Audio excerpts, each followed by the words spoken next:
sisi gelap pencarian spiritual. Ia bisa saja menemukan kegelapan yang akan menjauhkan ia dari cahaya menuju Tuhan. Jadi berhati-hatilah. Bismillahirrahmanirrahim. Assalamualaikum warahmatullahi wabarakatuh. Dalam proses pencarian Tuhan, bisa jadi seseorang terjerat dalam ruang kegelapan yang tidak ia sadari. Sejak ribuan tahun, manusia mencari Tuhannya melalui ritual, tapa, puasa, dan meditasi.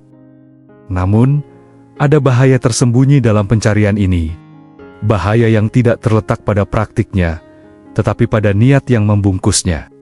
Seorang pertapa yang mengasingkan diri selama bertahun-tahun, bisa saja mengira dirinya telah bebas dari nafsu duniawi. Namun, tanpa disadari, ia merasa lebih mulia daripada mereka yang sibuk dengan urusan materi.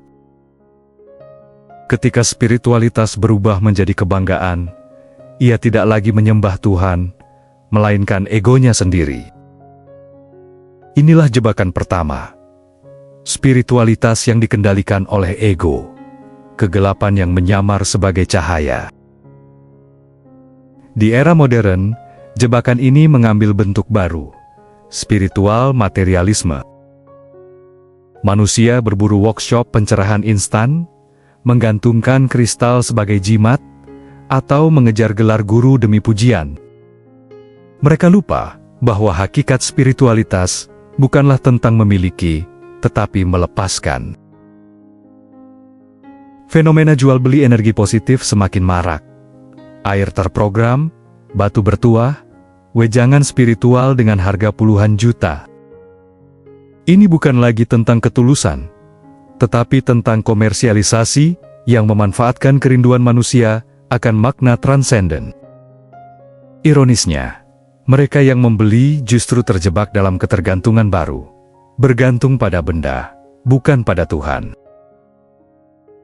Di sisi lain, ada pula yang menjadikan spiritualitas sebagai pelarian. Meditasi bukan lagi alat untuk mengenali diri, melainkan untuk menghindari tanggung jawab duniawi. Mereka menganggap kehidupan nyata sebagai ilusi, dan bersembunyi di balik jargon filosofis. Seorang ayah meninggalkan keluarganya demi pencerahan.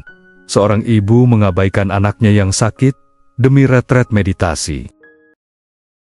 Ini bukan pencerahan, melainkan pengkhianatan terhadap kodrat manusia yang harus hidup seimbang antara rohani dan jasmani.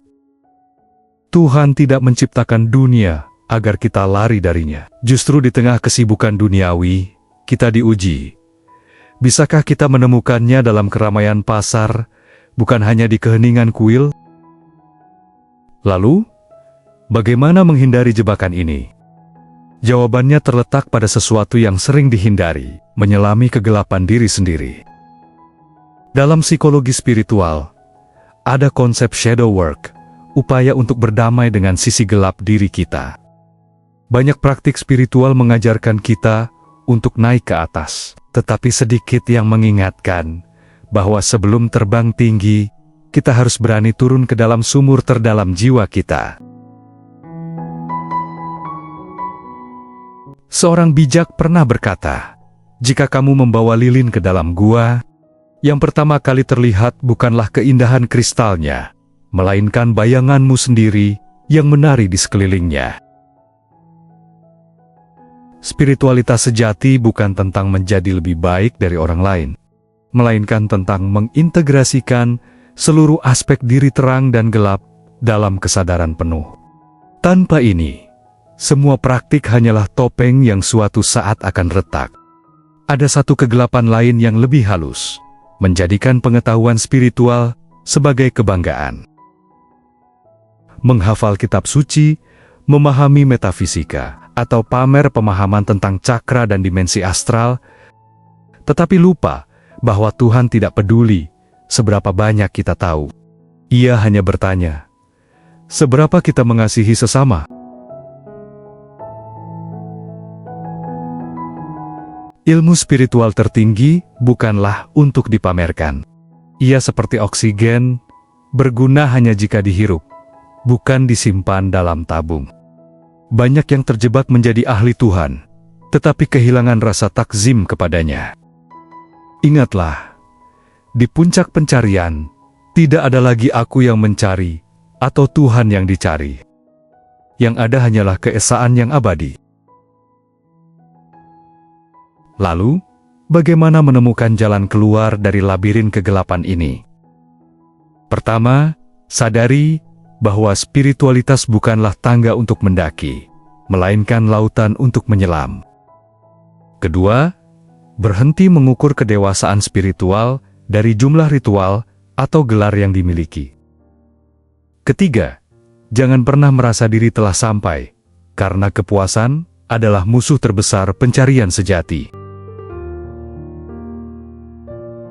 Dan yang terpenting, spiritualitas sejati seharusnya membuat kita semakin rendah hati. Jika merasa lebih suci atau lebih tercerahkan dari orang lain, itu pertanda kita sedang tersesat. Seperti matahari yang tidak perlu membicarakan terangnya, seorang pencari sejati tidak perlu membuktikan kedekatannya dengan Tuhan, sebab Tuhan tidak berada di ujung pencarian kita, melainkan telah ada di setiap langkah yang kita ambil, terutama saat kita berani bertanya, apakah semua ini hanyalah ilusi egoku sendiri? Selamat merenung. Sisi gelap dalam dirimu adalah tempat di mana cahaya sejati sedang menunggu untuk lahir kembali.